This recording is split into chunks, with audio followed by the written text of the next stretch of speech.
सो hey everyone, आज हमारे साथ मोहम्मद है और मोहम्मद को अराउंड 2 ईयर प्लस का एक्सपीरियंस है स्टैटिस्टिकल प्रोग्रामर रोल पे।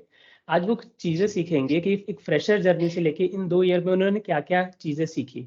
ठीक है, सो मोहम्मद आप बता सकते हो। फ्रेशर ऐसे स्टार्ट तो किया था, तो एक्चुअली उस स्टार्टिंग में मुझे सिर्फ पता था कि सैस को यूज कैसे करते हैं और क्या क्या प्रोसीजर है, क्या क्या चीजें हैं, क्या फंक्शन है। बस ऑन एंड मतलब माइंड में मेकअप था कि हाँ ये चीजें होती हैं, ये मतलब पता था। बट इंडस्ट्री में इंटर करने के बाद अभी तो मैं क्लिनिकल सैस प्रोग्रामर हूँ, क्लिनिकल इंडस्ट्री में हूँ, तो मुझे क्लिनिकल के बारे में लिटिल थोड़ा बहुत आइडिया था, उतना पूरा आइडिया नहीं था कि क्या होता है, क्या नहीं होता है। तो पहली बात मैं जब क्लिनिकल इंडस्ट्री में गया तो फिर पहले सारी चीज़ें पढ़ने को मिली, लाइक प्रोटोकॉल, मॉकअप, सीआरएफ जो भी है, सैप वगैरह।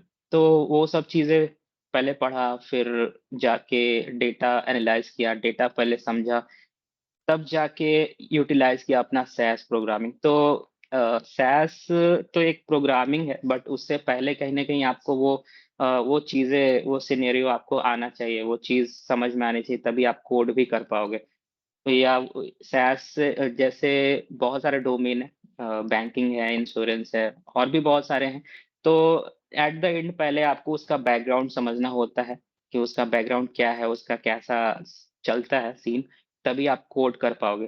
तो वो चीज़ मुझे फ्रेशर में नहीं पता था कि मतलब ऐसा चीज़ें हैं, मुझे सिर्फ पता था कि सैस को कैसे यूज़ करना है।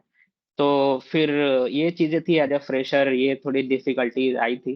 तो धीरे-धीरे डॉक्यूमेंट्स पढ़ा, समझा, डेटा को समझा, फिर जाके प्रोग्राम स्टार्ट किया और अपना फिर आउटपुट जनरेट करने लगा, तो फिर चीज़ें ईज़ी हो गई। बट स्टार्टिंग का जो फ़ेज़ था 3 से 4 महीना, वो थोड़ा-सा लगा कि थोड़ा टफ़ जैसा फ़ील होने लगा कि प्रोग्रामिंग तो आती है बट उसे यूज़ कैसे करना है वो नहीं पता था। वो चीज़ें हैं सर, वो डिफ़रेंस हो जाता है फ्रेशर और एक्सपीरियंस में। मोहम्मद, मुझे लगता है कि स्टार्टिंग के 6 मंथ्स सबसे डिफिकल्ट होते हैं किसी एम्प्लॉय के। या बहुत सारी चीज़ें हो यस। सकती है। आप ही बताओ कि ऐसी क्या चीज़ है जिसकी वजह से एक कोई भी कैंडिडेट तैयारी करके जाता है अच्छे से भी, तो भी वो किसी कंपनी में जाता है तो कुछ प्रॉब्लम्स तो वो फेस करता ही है, और वो हुँ, हुँ, कुछ हुँ। डिफ़ॉल्ट प्रॉब्लम्स फेस करता है, तो उसका क्या सॉल्यूशन है? लाइक प्रॉब्लम तो सर फेस होती ही है अगर आप नई इंडस्ट्री में गए हो, नई चीज़ें, नई ऑफ़िस में गए हो, नई कंपनी में गए हो, तो प्रॉब्लम्स बहुत सारी आती है। तो एज़ ए एग्ज़ाम्पल मैं खुद के बारे में मैं बताता हूँ कि मुझे क्या-क्या प्रॉब्लम फेस करने को मिली थी। सबसे पहला चीज़ है सर, आपकी कम्युनिकेशन इज़ बिग फैक्टर। आपको एक अच्छा कम्युनिकेशन स्किल होना चाहिए। वो इसलिए मैं बोल रहा हूँ क्योंकि आपको ना, आपका एक टीम होगा, आप जहाँ भी काम करेंगे वहाँ एक टीम होगा, तो आप अगर इंट्रोवर्ट टाइप के इंसान हो तो फिर थोड़ा-सा डिफ़िकल्टी हो जाएगी। वो इसलिए क्योंकि फॉर एग्ज़ाम्पल आप 100% किसी भी चीज़ में परफ़ेक्ट नहीं होते हो। तो आपको ना वो हेल्प लेना ही पड़ेगा अपने सीनियर से। तो अगर आप इंट्रोवर्ट हो, आपको फ़ील ऐसा होगा कि मैं क्यों पूछूँगा, या पूछने से थोड़ा-सा वो क्या मेरे बारे में सोचेंगे, ऐसा कुछ भी ख़्याल आएगा माइंड में। तो ये चीज़ पहला नहीं होना चाहिए। इंट्रोवर्ट तो थोड़ा-सा खुद को एक्सप्लोर करना चाहिए, बातचीत करना चाहिए, तभी जाके वो उसका सॉल्यूशन निकलेगा। तो एक ये है। दूसरा ये कि डेटा को सबसे पहले आपको समझना पड़ेगा कि डेटा क्या है, कैसे है। सबसे पहले रॉ डेटा ही आता है, फिर उसी के थ्रू सारी चीज़ें बनती हैं। तो पहले डेटा को समझना बिल्कुल कंपल्सरी हो जाता है। तो ये सारी चीज़ें हैं जो सर मुझे लगता है कि हुँ, हुँ। सबको अपने अंदर बिल्ड करना चाहिए। तो जैसा कि आपने बताया कि डेटा को समझना, ऐसा क्यों होता है? मोस्टली लोग प्रोग्रामिंग सीख के जाते हैं तो उन्हें ऐसा लगता है कि प्रोग्रामिंग पे ही सब है, राइट? रियल टाइम हुँ, में हुँ, जाने हुँ। पे पता चलता है कि मीनिंग पता होना चाहिए। डेटा का हुँ, क्या है, क्यों कर रहे हैं, कैसे कर रहे हैं? एट द एंड हम एक टूल यूज़ कर रहे हैं। तो ये राइट। प्रॉब्लम सबको कहीं न कहीं आती होगी, चाहे वो डेटा साइंस में हो, क्लिनिकल साइंस में हो, ओके? स्टार्टिंग के 6 मंथ्स में। हुँ, हुँ। तो आपको ये जो चैलेंजेज़ आए, इसको बोलते हैं कि real time knowledge, right? Correct, real correct, time yes. Exposure नहीं होता, उसकी वजह से डिफ़ॉल्ट चीज़ें समझ होती हैं। लॉजिक समझ में नहीं आते, जो चीज़ हम रट के गए होते हैं प्रोग्रामिंग, उसी पे फ़ोकस हुँ, करते हैं। हुँ। तो इसके लिए आपने क्या वेज़ किए? आपने कैसे पेशेंस रखा? आपसे नहीं हो रहा था, अंडर द प्रेशर थे, या हुँ, क्या हुँ, हुँ। चीज़ें की? कुछ प्लान करके किया या डिफ़ॉल्ट में चीज़ें अपने आप इम्प्रूव होते गई? एज ए सर, स्टार्ट तो फ्रेशर से किया था, तो मुझे सबसे पहले डेवलप करने के लिए नहीं दिया गया था। तो सबसे पहले बिगिनर अगर आप होते हो किसी भी इंडस्ट्री के लिए, तो आपको एज ए रिव्यू करने या फिर वैलिडेट करने, ये चीज पढ़ने, ये सब चीज दिया जाता है। सबसे पहले पढ़ने को दिया जाता है, प्रोटोकॉल पढ़ने को दिया जाता है, डेटा समझने को दिया जाता है। फिर कुछ लाइक मॉकअप के अकॉर्डिंग आउटपुट जनरेट हुआ है, नहीं हुआ है, वो देखने दिया जाता है। फिर एक-एक स्टेप बढ़ाते हैं आपके टीम लीडर। तो मेरे साथ भी ऐसा ही हुआ था। तो धीरे-धीरे क्या हुआ कि मुझे भी सबसे पहले वैलिडेशन करने को मिला था कि वैलिडेट करो कि डेटा के अकॉर्डिंग आउटपुट जनरेट है, नहीं है। तो फिर वैलिडेट के थ्रू ही मुझे ना समझ में आया कि मतलब इस स्टेप कैसे करना है, क्योंकि एज़ अ प्रोग्रामर आपको तो सिर्फ़ प्रोसीजर पता है कि प्रॉक शॉर्ट कैसे होता है, प्रॉक ट्रांसपोज़ कैसे होता है, प्रॉक मीन्स का क्या रोल है, वो तो आपको पता है, बट उसको कब यूज़ करना है, वो एज़ अ फ्रेशर आपको नहीं पता चलेगा। लेकिन आप जब डेटा देखेंगे और उसका एक बोलते हैं ना कि रॉ मटेरियल आपको मिल गया है और आपको ऐसा एक गोल क्रिएट करना है, तो इन बिटवीन आप कैसे उसको ये करोगे, मतलब आर्किटेक्ट करोगे, डिज़ाइन करोगे, वो आपके माइंड में होना चाहिए। तो लॉजिकल थिंकिंग भी एक मैटर करता है इस चीज़ के लिए, इस रोल के लिए। तो थिंकिंग करना पड़ा, धीरे-धीरे डेटा समझना पड़ा, फिर स्टेप बाय स्टेप 1 से 2, 2 से 4 हुआ, तो फिर आगे की जो स्टेप है वो ईज़ी हो गया। मोहम्मद, एक और कॉमन चीज़ पूछूँगा। हुँ, हुँ। काफ़ी लोगों के काफ़ी ड्रीम्स होते हैं और एक एनर्जी भी होती है कॉलेज के बाद कि मुझे इतना डिज़र्व मैं करता हूँ। जब आपने एक जॉब की थी ऑलरेडी, 1-2 साल आपने बताया मैकेनिकल साइड में। हुँ, हुँ। अभी जब हम इस जॉब पे आ रहे होते हैं मैकेनिकल से आईटी या हाई पेइंग जॉब्स को ट्राई कर रहा होता है, तो मोस्टली कुछ ना कुछ गोल्स होते हैं, डिज़ायर्स होते हैं। वो फाइनेंशियल्स को लेके हो सकते हैं, वर्क लाइफ बैलेंस को हो सकते हैं। तो क्या आपको अभी 2 ईयर हुँ, में ऐसा लग रहा है कि आप जो हाई पेइंग जॉब एक लो से हाई आए हो, तो क्या चीज़ आपको लगी हुँ, कि हुँ। हाँ, ये रियली में ठीक है, बट क्या चीज़ें ऐसा लगता है अभी भी कि आपको शायद अचीव कर सकते हो? मुझे क्या लगता है कि हाँ, मच बेटर, ये फ़ील्ड काफ़ी अच्छा ही है। और एक्सपेक्टेशन जहाँ तक है, अभी अभी भी मैं आगे का ही सोच रहा हूँ। अभी भी मेरा 2 ही साल का एक्सपीरियंस हुआ है, तो मैं भी यही सोच रहा हूँ कि आगे का भी और भी अच्छा ही होगा। और ऑन एन एवरेज मुझे जहाँ तक लगा, ये फ़ील्ड काफ़ी सिक्योर है, अच्छा है और अच्छी अच्छी वाइब आती है इस फ़ील्ड में काम करने से। हाँ, बिहेवियर का सर जहाँ तक बात है, आपने एक कहावत तो सुनी होगी कि आपका संगत जो है आप पे इम्पैक्ट डालता है। आप जिसके इर्द-गिर्द रहते हैं, आपका स्वभाव, आपका बिहेवियर भी चेंज होता है। तो जैसे कि अगर आपकी अच्छी कंपनी है, आपके अच्छा फ़ील्ड है, तो आपके लोग भी अच्छे ही मिलेंगे, ऑब्वियस सी बात है। तो आप पे भी उसका असर दिखेगा ही दिखेगा।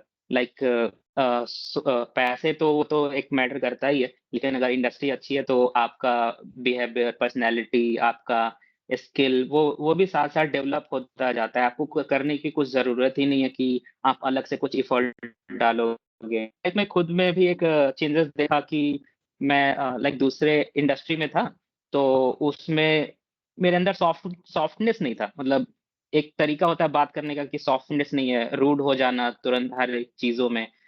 और बट इस इंडस्ट्री में थोड़ा सॉफ्टनेस है, काम हूँ, शांत शांत जैसा फ़ील करता हूँ कि कोई भी चीज़ आया, कोई भी लाइक कोई भी बड़ा सिचुएशन आया, तो आप उसको कैसे हैंडल कर रहे हो, तो वो भी इस इंडस्ट्री में धीरे-धीरे मतलब इम्पैक्ट पड़ा, बिहेवियर चेंज हुआ। और मोहम्मद, एक और सवाल होगा कि जैसे कि लोगों को ये होता है ना कि इनिशियल 6 मंथ्स ये दिक्कतें होती हैं, फिर ये होता है। तो 2 ईयर में आपने ऐसी क्या चीज़ें सीखी जो एक इंसान पहले से ही फ़ोकस करे, तो पहले से ही उन चीज़ों पे बेटर हो सकता है? Right, right. Okay, okay. हाँ, ये बहुत अच्छा क्वेश्चन है सर। क्या है ना कि एज़ ए फ्रेशर हमें क्या लगता है कि बस एक जॉब मिल जाए तो सब सेट है। मैं भी यही सोचता था।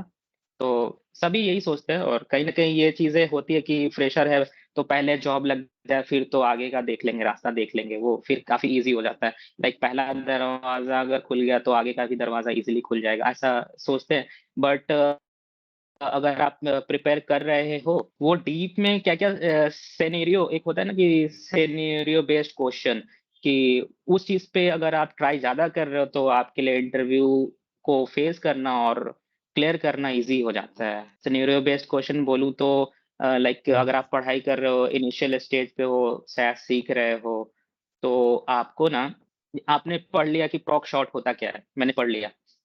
तो पढ़ लिया फिर मुझे पता है कि प्रॉक शॉट में होगा क्या कि हाँ शॉर्टिंग होती है डेटा असेंडिंग ऑर्डर में, डिसेंडिंग ऑर्डर में और उसके उसके थ्रू मैं डुप्लीकेट वैल्यूज़ को भी हटा सकता हूँ। ये मुझे पता है। लेकिन इसका एक स्टेप आगे का कैसे सोचेंगे कि रिक्रूटर जो होगा ना जब आपसे क्वेश्चन करेगा, तो आपसे एक लेवल अप का क्वेश्चन करेगा। आपसे पूछेगा कि अ, ये पूछेगा कि आप डुप्लीकेट डेटा को कैसे रिमूव करते हो? तो अगर आप वो चीज़ को आप बता दो कि हाँ, प्रॉप शॉट में भी एक फंक्शन होता है, नो डुप की समथिंग तो फिर उसको लगेगा कि हाँ, इसको पता है। तो वो चीज़ इनडायरेक्टली पूछेगा। डायरेक्टली ये नहीं पूछेगा कि प्रॉप शॉट आता है, नहीं आता है, ऐसे नहीं पूछेगा। तो ये जो चीज़ें हैं मतलब आई मीन टू से थोड़ा डीप में वो कि एक लेवल आगे का अगर इंसान सोचता है पढ़ाई करते टाइम पे, तो उसके लिए चीज़ें और भी ईज़ी हो जाती काम आएगा। इन शॉर्ट आप ये कहना चाह रहे हो कि हम चीज़ों को सीखते हैं किसी जॉब को पाने के लिए, बट सीखने के साथ हमें ये हुँ, भी सोचना चाहिए कि हम क्या प्रॉब्लम सॉल्व कर रहे हैं। हम इस चीज़ को सीख के राइट। एक्चुअल में क्या कर रहे हैं, हम कौन-सी प्रॉब्लम सॉल्व कर रहे हैं, डेटा की या इंडस्ट्री की, राइट? Yes, yes. तो क्योंकि एट द एंड आप कुछ एक्सपीरियंस लेने के बाद कुछ प्रॉब्लम सॉल्व करते हो। जितना एक्सपीरियंस बढ़ता है उतने बड़े प्रॉब्लम सॉल्व करते हो। यानी डेटा क्या होता है इन शॉर्ट जो मोहम्मद ने बोला एक सिनेरियो है। डेटा कुछ नहीं है, एक बिखरा हुआ सिनेरियो है, जिसको आप स्ट्रक्चराइज़्ड सिनेरियो में कन्वर्ट करके फिर फ़िल्टर आउट कर देते हो, अनस्ट्रक्चर को। तो जितने भी लोग डेटा करेक्ट। पे काम कर रहे हैं, उनको एक दूर की इमेज करनी पड़ती है कि मैं क्या करने वाला हूँ। ये सॉफ्टवेयर एक लेयर है, right Mohammad? That is one layer. उसके बाद इम्प्लीमेंटेशन का लेयर यस, आता यस, है, यस। मतलब पूरा फ़ेज़ आता है। उसके बाद समझो कि पूरा लार्जर लेवल पे पहुँच चुके होगे। बट हाँ, इनिशियली आपको थोड़ा-सा इमेज रखना होता है कि अपार्ट फ्रॉम लर्निंग सीखने के सिवा ये होगा क्या इससे? इससे मैं सॉल्व क्या कर रहा हूँ? क्योंकि जिस वक़्त आपने हुँ, समझ लिया कि मैं क्या राइट। प्रॉब्लम सॉल्व कर रहा हूँ, आपको बिहाइंड द सीन लॉजिक पता चल जाएगा आप क्यों कर रहे हो। ठीक है? हुँ, अक्सर हुँ, हम हुँ। रिवर्स में सीखते हैं। जैसे हमारा वो एजुकेशनल बैकग्राउंड नहीं हुआ Mohammad, right? Let's suppose you belong from mechanical. तो हम यस, आगे से पकड़ते हैं सीधा, काम क्या है उसको सीखो, फिर हमें पीछे की चीज़ें धीरे-धीरे पता चलती हैं। If you are from the same background वो प्रॉब्लम शायद आप फिगर आउट कर चुके होंगे कि क्या-क्या चीज़ें मैं कर रहा हूँ, आगे भी क्या सॉल्व करूँगा। मोहम्मद जैसे कि एक और चीज़ पहले वाली जो जॉब थी उसमें लीव्स का क्या था सिनेरियो? अभी वाली में क्या चेंजेस हैं? उसमें तो लीव का कोई नाम नाम ही नहीं था कि लीव भी कुछ होता है। तो हाँ, अभी इस इंडस्ट्री में लीव है, एक पार्टिकुलर एनुअल एक लीव मिल जाता है, जो डिस्ट्रीब्यूट किया हुआ है, कुछ सिक लीव और casual leave and other leave types के होते हैं। तो वो एक लीव आपको एनुअली मिल जाता है, तो आप अपने हिसाब से आप उसे इस्तेमाल कर सकते हैं। ओके एंड वीकेंड्स का कैसा होता है? ऑर्गनाइज़ेशन में हूँ, उसमें 2 दिन छुट्टी होती है वीक में, सैटरडे एंड संडे। तो एक और चीज़ पहले जैसे सिर्फ़ समझो कुछ जॉब्स ऐसी होती है जिस पे सिर्फ़ संडे को मोस्टली ऐसा होता है, वो संडे को मिलती है, राइट? तो जो आईटी का थोड़ा-सा कल्चर है कि वो सैटरडे को भी यस, देते हैं, राइट? मोस्टली और बैंक्स भी सेकंड सैटरडे ऐसा कुछ करते हैं। तो यस, क्या यस। आपको एक चीज़ लगी मोहम्मद जो एक दिन मुझे मेरी लाइफ़ का एक्स्ट्रा मिल रहा है, मैं इसको यूटिलाइज़ कर पा रहा हूँ?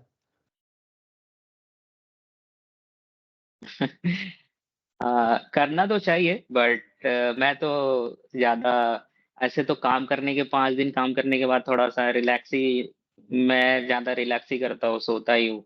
अगर ज़्यादा टाइम मिला तो शाम में कहीं घूमने चला गया, ऐसा। बट हार्ड वर्किंग इंसान को होना चाहिए, उस दिन भी कुछ ना कुछ सीखना चाहिए।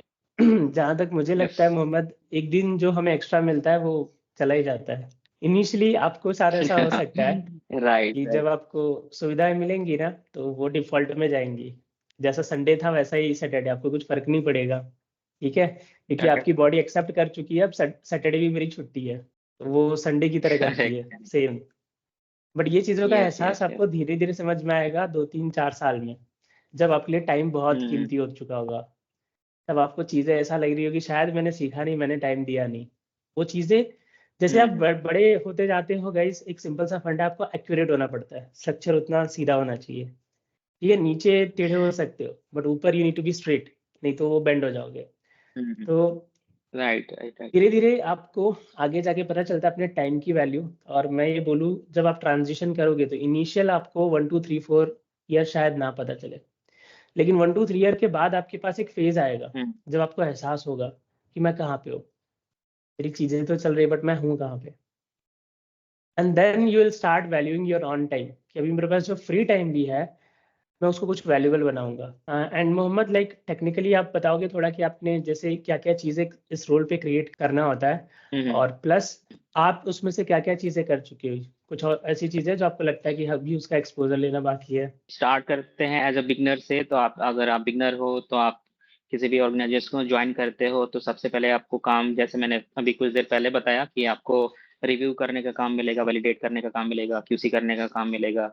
तो ये सब चीज़ें हैं पहले, फिर डॉक्यूमेंट्स मिल जाएँगे आपको समझने के लिए कि आप कौन सी स्टडी पे काम कर रहे हो, उसका थेरेपेटिक एरिया क्या है, क्या डिज़ीज़ क्या है, मतलब ओवरऑल आप पूरा पहले आपको समझना पड़ेगा कि क्या-क्या चीज़ें हैं। तो पहले आप 1-2 महीने आप समझ गए सारी चीज़ें को, प्रोटोकॉल आपने पढ़ लिया, सैप समझ गए कि कौन से डोमेन में कैसा अपना एनालाइज़ करना है, कैसे कोडिंग करनी है, तो वो चीज़ें हैं। फिर मेरे साथ क्या हुआ था कि मैं स्टार्ट किया था सबसे पहले टेबल लिस्टिंग, सबसे पहले लिस्टिंग क्रिएट करना स्टार्ट किया था। फिर लिस्टिंग करने के बाद फिर जब थोड़ा अच्छा एक्सपोज़र हो गया, उसमें काफ़ी अच्छी कमांड हो गई, तो फिर मुझे टेबल मिल गया। तो फिर टेबल जनरेट करने लगा। फिर जब 1 साल कंप्लीट हो गए, तो 1 साल के बाद फिर मुझे सिडिक्स पे भी काम करने को मिला, लाइक एसडीटीएम डेटा सेट बनाना। तो उसमें भी बहुत सारे डोमेन्स होते हैं, आपको पता ही है। बट मुझे कुछ स्पेसिफिक डोमेन मिला, जिसमें मेरी कमांड ज़्यादा अच्छी थी। जैसे कंकमिट मेडिकेशन हो गया, एक्सपोज़र डोमेन हो गया, डेमोग्राफिक्स हो गया एंड डिस्पोज़िशन हो गया। ये कुछ चीज़ें डोमेन्स थी जिसको मुझे असाइन हुआ। मेरे टीम लीडर ने मुझे असाइन किया। तो फिर एसडीटीएम हो गई, फिर और एक्सपीरियंस बढ़ा। अभी तो आपको पता है कि मेरा 2.3 इयर्स ऑफ एक्सपीरियंस है। तो फिर उसके बाद अभी पिछले कुछ 4 महीने पहले मैंने एडीएसएल भी बनाया, जो काफ़ी मेरे लिए चैलेंजेस था, क्योंकि वो किसी भी स्टडी के लिए एडीएसएल सबसे टॉप लेवल का डेटा सेट्स होता है, क्योंकि सारा एनालाइज़ जो भी टेबल लिस्टिंग है सब उसी पे ये करता है, मैटर करता है। तो वो भी चीज़ें मैंने बनाई हैं। तो स्टार्ट वहाँ से लेके और अभी यहाँ तक हो गया है। हुँ, हुँ। तो जैसा कि आपने बताया कि आप एसडीएम टेबल या ये सारी चीज़ें क्रिएट करते हो। तो मोहम्मद, हुँ, 2 हुँ। इयर्स में क्या आपने कोड पे मैक्रो यूज़ करना शुरू कर दिया है, मैक्रोटाइज़ करना शुरू कर दिया है? या अगर नहीं किया है तो मतलब कब तक हम मैक्रोज़ ज़्यादा यूज़ करने लगते हैं? या किस लेवल पे हमें मैक्रोज़ का काम करना रहता है? और एज़ अ बिगिनर क्या आप मैक्रोज़ यूज़ हुँ, करते हो? हुँ। तो फिर आप कब स्टार्ट करते हो? बिगिनिंग से ही जॉब लगती है तभी से, या धीरे-धीरे बढ़ाते जाते हो? मैक्रो भी एक प्रोग्रामिंग ही है। जैसे आप डेटा सेट क्रिएट करते हैं, सेट करके कॉल करते हैं डेटा सेट्स को, फिर रन स्टेटमेंट करते हैं, तो ये सिंपल डेटा स्टेप है। मैक्रो में भी आप ऐसे ही कॉल करते हैं, लेकिन आपने उसको मैक्रो लगा दिया है, मतलब रिपिटिशन करके, मतलब एट द एंड गोल आपका, आपको पता है करना क्या है, तो आप सिंपल डेटा स्टेप से भी कर सकते हैं। ऐसा कुछ ये कंपल्सरी नहीं है कि आप मैक्रो से ही करेंगे, पहली चीज़। हुँ, हुँ। और एज़ अ बिगिनर मैं तो डेटा सेट से ही स्टार्ट किया था, डेटा सेट। हुँ, फिर धीरे-धीरे आपको लगेगा कि आपको खुद इरिटेशन लगेगा कि क्या मैं एक ही चीज़ कर रहा हूँ, एक ही कोड लिख रहा हूँ, इससे अच्छा मैं मैक्रो ही लिख लेता हूँ। तो आपके खुद ही ऐसा लगेगा, और जहाँ तक ऑर्गेनाइज़ेशन की बात होती है, मैक्रो यूज़ करने की, तो वो पहले से रहता है, पहले से मैक्रो बना हुआ रहता है। आपको रन करना रहता है उसको। अ, जैसे प्रॉक रिपोर्ट में मैक्रो ही, मोस्टली मैक्रो ही रहेगा। आपको सिर्फ लेंथ घटाना बढ़ाना रहेगा, बाकी मैक्रो ही रहता है। लाइब्रेरी एग्ज़ीक्यूट करने के लिए भी मैक्रो ही रहेगा। तो स्टार्टिंग में मैक्रो तो पहले से ही रहता है। बाकी ये आपकी वो क्या बोले, इच्छा है, आपका वो है कि आप उसको यूज़ करना चाहते हैं, नहीं करना चाहते, तो ऐसा है। सो आई थिंक गाइज़, मोहम्मद ने काफ़ी क्वेश्चन्स का यहाँ पे आंसर दिया है, और कमेंट्स में आपको लगता हो कि और भी ऐसे कोई सवाल है, आप कमेंट में पूछ सकते हो। मैं या मोहम्मद ट्राई करेंगे उसके आंसर करने का। एंड मोहम्मद, लास्ट में आपको कुछ कंक्लूड करना है? कुछ चेंजेस आपको लाइफ में फ़ील हुए?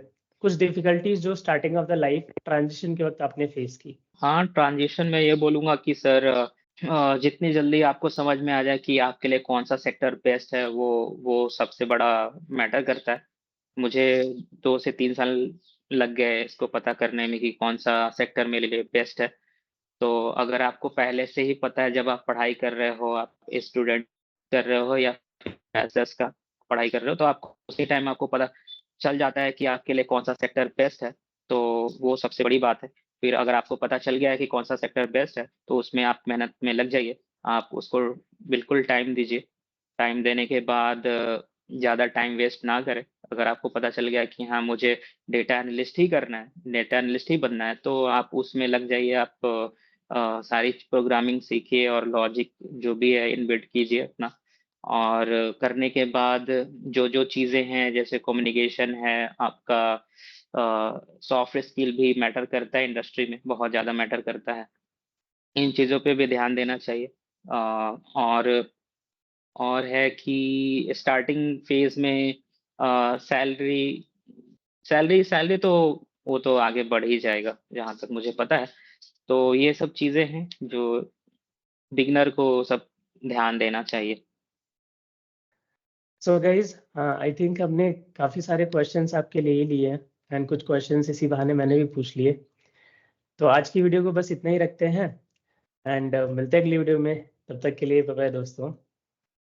एंड लास्ट में मैं मोहम्मद को कॉन्ग्रेचुलेट करना तो भूल ही गया आगे कि सक्सेसफुली आपने इस इंडस्ट्री में 2 ईयर प्लस मतलब आपने यहाँ पे बना रखा है।